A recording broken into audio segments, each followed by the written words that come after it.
Hey guys, welcome back. I hope you're having an amazing day. Let's get right into the stories. The first story is titled, Am I the A-hole for refusing to go out with my sister when I'm a guest at her house?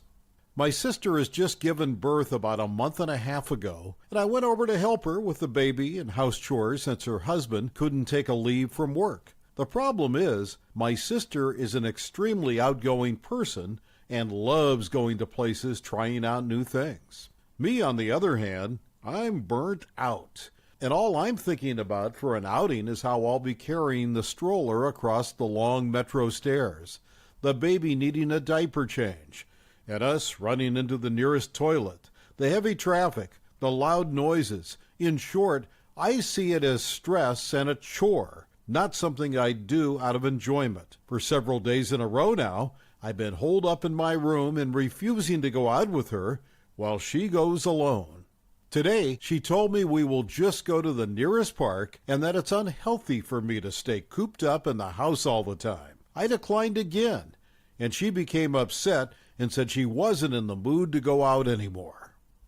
She said why I was even sober if all I wanted to do was stay home, that she was depressed, and I'm making her feel worse. I told her she can always go by herself and leave the baby with me, but she said that defeats the point of having company. She grumbled about no one caring about her and went into their bedroom and shut the door. I've been thinking maybe I should have just sucked it up and just go with her, but I don't know why she insists on me going out too when I said I'm exhausted. I don't know. Am I the a-hole? Comment said not the a-hole. People should really edit their post, as their comments have shown they are definitely helping out in plenty of other ways. So as per my original comment, it's wonderful that you offered to help, and you are clearly doing more than enough. Another comment said, not the a-hole. You're cleaning, cooking, and helping take care of the baby while struggling with your own mental health. Your sister sounds like an ungrateful brat. Most parents would kill to have someone take some of that work off their plate, not complain that you won't be their unpaid nanny during social excursions too. I'd go back home and dial your help down to cleaning, delivering meals once or twice a week. Her husband or someone else can step up for the rest. The next story is titled, Neighbor Karen Calls 911 on Firefighters Putting Out a Fire, Demands They Don't Park on Her Property. I had always dreamt of owning a house, and when I finally did, I was ecstatic. It was a beautiful house on the outskirts of town with a spacious yard, a stunning garden, and great neighbors, or so I thought.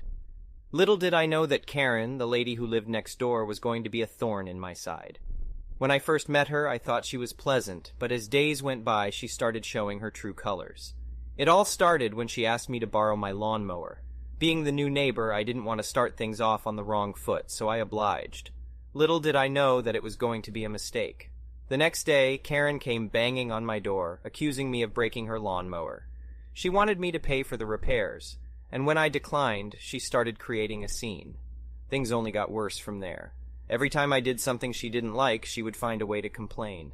One day I had a small party at my house, and Karen showed up uninvited, complaining about the noise. We were just having dinner and playing board games, but she wouldn't hear it. She went as far as threatening to call the cops on us if we didn't stop making noise. Despite all of her complaints, I tried to be friendly and civil to Karen. But when the small kitchen fire happened, I realized that she had crossed a line. The fire department arrived promptly and put out the fire. As they were doing their job, Karen came running out of her house, screaming at the firefighters for parking in front of her property. The situation quickly escalated, and Karen called the police, claiming that the firefighters were parked illegally on her property. The police arrived and explained that the street was public property and that emergency vehicles were allowed to park anywhere. But Karen wouldn't hear it. She ended up attacking one of the firefighters. I was shocked to witness Karen attacking a firefighter right in front of a police officer. Her assault on a public servant was a felony, and from what I heard, she was sentenced to 2 years in prison. A month later, people came to take her belongings away, and her house went up for sale. Just when I thought that was the end of it, something else happened. The new owners of Karen's house turned out to be a group of rowdy teenagers. Every night they would throw parties that went on until the wee hours of the morning. They were loud and they didn't care about the neighborhood. It was as if Karen had passed her toxic legacy onto the next generation. It was a nightmare. I had just gotten over the trauma of having Karen as a neighbor, and now I had to deal with a whole new set of problems. I tried talking to the teenagers, but they didn't listen. I even called the cops, but they couldn't do much. Eventually, I had to take matters into my own hands. I spoke to some of the other neighbors, and we decided to organize a neighborhood watch. We took turns patrolling the streets at night and reporting any disturbances to the authorities. It was hard work, but it paid off. The teenagers eventually moved out, and a lovely family moved in. They had kids, and we often chatted and watched them play outside. It was a pleasant change from the constant tension that Karen and the rowdy teenagers brought to the neighborhood. The house was sold quickly, and the new owners seemed happy to have a fresh start in a peaceful neighborhood. As for me, I learned my lesson. I realized that I couldn't just sit back and hope that things would get better. I had to take action and work with my neighbors to make sure our community was a safe and peaceful place to live in. We started organizing block parties, potlucks, and other community events to strengthen our bonds and foster a sense of belonging. One day, while I was walking my dog, I noticed that Karen had been released from prison and had moved back to the neighborhood. I was apprehensive at first, but I didn't want to let her ruin the sense of community we had built. So I decided to give her a chance. To my surprise, Karen had changed. She was no longer the entitled and self-absorbed person she used to be. She had learned her lesson and was genuinely remorseful for her past behavior. She apologized to me and the other neighbors for her previous actions and thanked us for being patient with her. Karen even started attending our community events and actively participated in neighborhood activities. She even organized a fundraiser for the local fire department, which helped repair their equipment and buy new gear. It was a complete turnaround from the Karen I used to know. As time passed, Karen became an integral part of our community. She was loved and respected by everyone, and we all admired her for turning her life around. She had become an example of how people can change for the better. Years went by, and our neighborhood continued to thrive. People came and went, but the sense of community we had built remained. Eventually, I decided to sell my house and move to another city. It was a bittersweet moment for me, but I knew that the neighborhood was in good hands. As I drove away from the neighborhood, I couldn't help but feel grateful for the experience. Living next to Karen had been a challenging experience, but it had also taught me the importance of community and how people can change for the better. I knew that wherever I went, I would carry these lessons with me. Update. A few years later, I received an email from one of my old neighbors informing me that Karen had passed away. She had been battling cancer for a while, and it had finally caught up with her. I was saddened by the news, but I was also grateful for the time we had spent together as neighbors. The email went on to say that Karen had left behind a legacy in our community. Her efforts to repair the relationship she had with her neighbors had not gone unnoticed, and people remembered her fondly. To honor her memory, the neighborhood had decided to name a park after her, which would serve as a reminder of her transformation and the importance of community. I was touched by the gesture and felt proud to have been part of a community that recognized the power of forgiveness and second chances. Karen may have been a challenging neighbor, but she had also taught us that people can change, and it is never too late to make amends. The next story is titled, Am I the A-hole for banning my niece from my house after she accused my daughter of stealing her AirPods? I live with my husband and our daughter Laura, who's 15. I have a niece, Kelly, who's 26. I'm quite close with my siblings and their children, but in recent years I haven't seen much of Kelly as she has moved to another city that's around 3 hours away. Kelly has been around more often with the holidays coming up, and a few days ago I hosted a family dinner and she came along. The next day I get a phone call from Kelly. She's furious and tells me that Laura has apparently stolen her AirPods. I asked her what the heck she's talking about, and she said that she had her AirPods in her handbag in our dining room, and that now her AirPods are gone. She said that Laura was acting suspicious and being guilty. I hadn't noticed anything, but there was a bit of unrelated drama going on at the dinner, so I was distracted. I told Kelly I'd talk to Laura, then call her back. I talked to Laura. She immediately denies stealing the AirPods. She said she's been nowhere near Kelly's handbag, and that it's not like she doesn't have her own headphones. I can usually tell when Laura is lying, and she's never stolen things in the past, so I'm pretty inclined to believe her.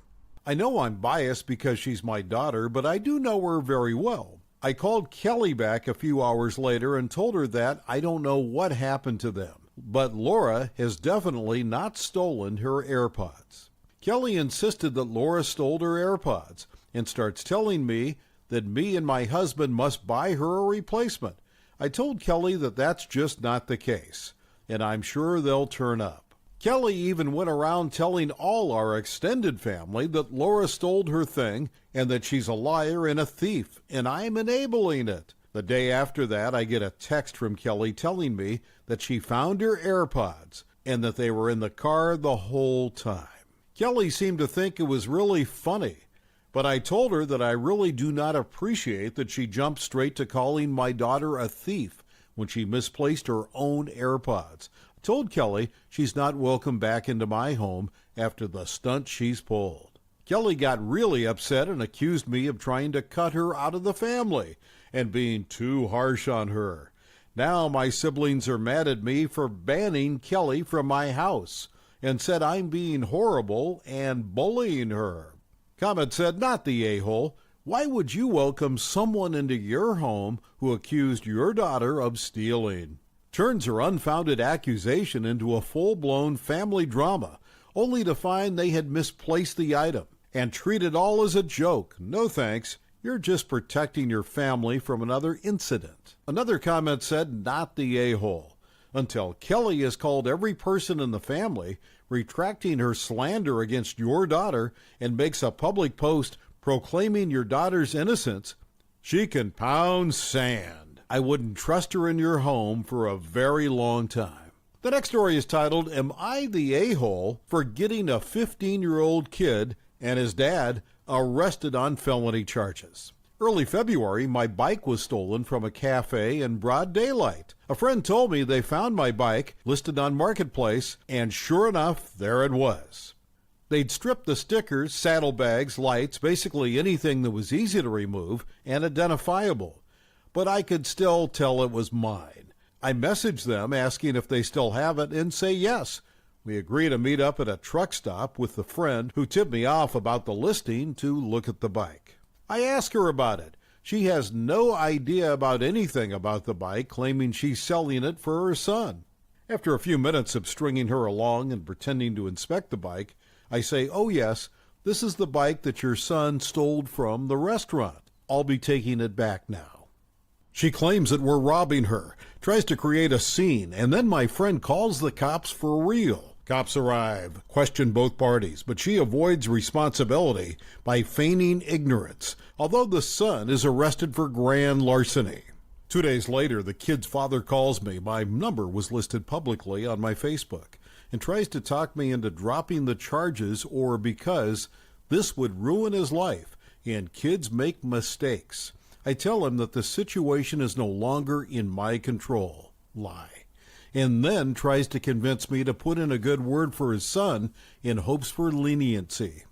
I shut him down immediately, and he proceeds to get angry, yell at me for a bit, and threaten me if I don't do as he asks, oblivious to the fact that the conversation is recorded.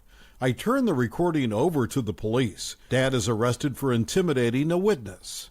The next day, the mother calls me from a blocked number and tries to talk to me.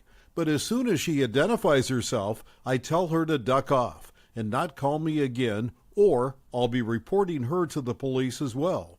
And she hangs up. She then contacts my wife via Facebook, sending a massive wall of texts claiming that I've ruined her son's life over nothing, and how her and her children were going to be out on the street because they relied on their husband's income. My wife is now upset and thinks I took the situation too far, as do most people I've told this about. But I disagree. I don't think my actions were unreasonable. This isn't a little kid making a mistake because they don't know the difference between right and wrong. This is a teenager that stole something because he's a little bastard, and a family that not only didn't make the kid do the right thing, but willfully participated in concealing and trying to profit off their child's criminal behavior. They're crappy people, and I don't feel any remorse for giving crappy people what they deserve. Update. I did not expect to receive 3,000 comments. I can't really read or reply to them all. To try to answer some general things I've seen repeatedly. I called PD today, and they said I couldn't drop the charges even if I wanted to. So there's that. I'm not very familiar with or fond of the legal system or the police, which is part of why I tried to avoid involving them in the first place. Take your number off of Facebook. My Facebook is associated with my business. They got the number from that page, not my actual profile. Never had an issue until now, and I don't plan to change anything based on the actions of some random sociopaths. You shouldn't have set up a half-assed sting operation. It's illegal to record a phone call. It was a good sting operation, but besides that, my local police are notorious for not giving a duck about property crime. I mean, sure, I should have reported to them, I guess, or I could not have, to cross my fingers and pray the cops actually did something, and avoid the hassle of thieves selling it, getting locked in evidence. I also live in a one-party consent state, so as soon as I figured out who it was, I recorded the call because I thought it was strange that this man dug up my contact info and called me. Grand larceny for a bike, $2,500 bike. $500 is a cutoff in my state that separates misdemeanors from a felony. You have thousands to drop on a bike, ivory tower ruining their lives over a bike, blah, blah, blah. If you think that being able to save $2,500 for a hobby means you're so rich that you can afford to let people steal your stuff, I don't even know. If you smoke cigarettes, drink beer, smoke weed, or eat out regularly, you are most likely spending $2,500 a year in discretionary income. In regards to ruining their lives, I didn't intend to involve the police in the first place. But after the mother started a scene which attracted the attention of onlookers that lost interest upon realizing what was happening, my friend called the police out of fear. If he didn't, we'd be suspected of being thieves ourselves. But for all of those who are chastising me for being pissed off about having my bike stolen, I hope you can maintain this saintly attitude if and when you're in the same situation, and not when it's your $2,500 investment in the center of your hobby that's been stolen. Insert race class baiting here. The family are white, lower middle class sorts. But since so many people are hung up on race, I guess I'll give you my 2 cents. Growing up as a half Mexican kid that passes for full Mexican, if I've got a tan in a hillbilly town in Texas, my parents taught me not to break the law because the police are racist. Also, in regards to stealing to survive, being poor is a valid excuse to rob people. I don't care to discuss this either. Reporting the dad shows that you're trying to be vindictive. I didn't report him to be an a-hole. I reported him because he called me and threatened me after he realized that negotiating wasn't an option. I'd rather not play stupid games with idiots and end up having a shootout at OK Corral. Thanks. You should report the mom. Why didn't she get arrested? I don't care to do so. Even if I did, she didn't make threats. Just sent a wall of text guilt trip. So I'm not sure if it would have even been an offense. I can only assume she didn't get arrested due to some combination of the fact that she cooperated and indifference on the part of the police. Being a middle-aged, middle-class-looking white lady probably had something to do with it. She feigned ignorance, claimed to not realize anything was suspicious. I suppose that's possible as the bike is very plain, and I could see how someone not in the know about cycling wouldn't be able to pick it out. But the whole context of the situation makes it difficult for me to believe she legitimately had no clue what was going on. How did you know it was yours? Not a common bike, and there were still aftermarket components left on the core of the bike that hadn't been messed with. ComEd said not the a-hole. If they are innocent, it will come out in the investigation. Those that are guilty will get what they deserve. They've ruined their own lives. Another comment said, not sure if this comment will be downvoted to oblivion, but anyways, here goes. This serves more like a rant than a judgment. I'm not American, and I'm not sure if this happens in the U.S., but I assume it is. That being said, I find it amusing how people unanimously agree that the prison in U.S. is ducked up, beyond repair, yet when things like this happen, they are more than happy to send people on their merry way to the ducked up prison. That kid and their family are thieves and liars. That is true as well. But I didn't know, man. Is there no middle ground between getting your bike back safely and condemning a whole family to homelessness and destitution? Not the a-hole, but things could be better. The last story is titled, Am I the a-hole for threatening to kick my dad out of my wedding because he kept apologizing to his fiancée whose birthday it was? My dad has been with Marissa for about 2 years, and they just got engaged. I don't have much of a relationship with her, as she isn't a pleasant person. I don't know Marissa's birthday and don't see why I should be expected to, but my wedding ended up falling on her birthday. When my dad found out the date, I could tell he was stressed. He said she has a lot of trauma, and he feels so guilty spending her birthday at my wedding. I didn't say much, and I figured they could work it out. Well, the wedding was last weekend. I'm not sure if Marissa was upset or not. She is very stoic, so I didn't know. But my dad kept apologizing when they first arrived, and he came to see me in the bridal room. He brought her for some reason, and as they walked in, I could hear him saying sorry and asking if she was okay.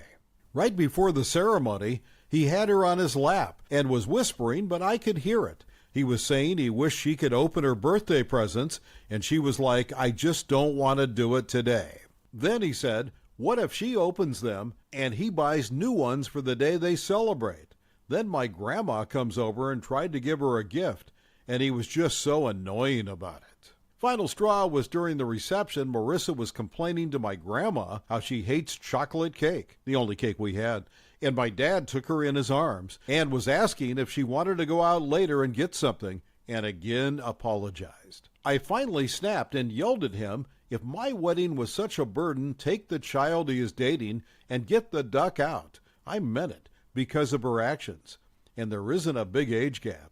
He looked horrified, and I was like, well, go. My grandma immediately began to berate me that I'm awful, and he paid for the wedding. He asked if I really wanted him to go, and I told him to either shut the duck up about her birthday or go. He stayed, but was cold the rest of the night, and I heard Marissa and my grandma joking about she should rip up the check he gave me for how I spoke to him. I don't know if I overreacted, as he was just having empathy for his fiancée. Comment said, not the a-hole. I think those giving you the a-hole comments need to look at the fact that OP could hear her apologizing every time. Correct me if I'm wrong, but you do not bring your family problems into public, especially during a wedding. Thank you for watching. I would really appreciate it if you could like the video and subscribe to our channel if you haven't already. We'll see you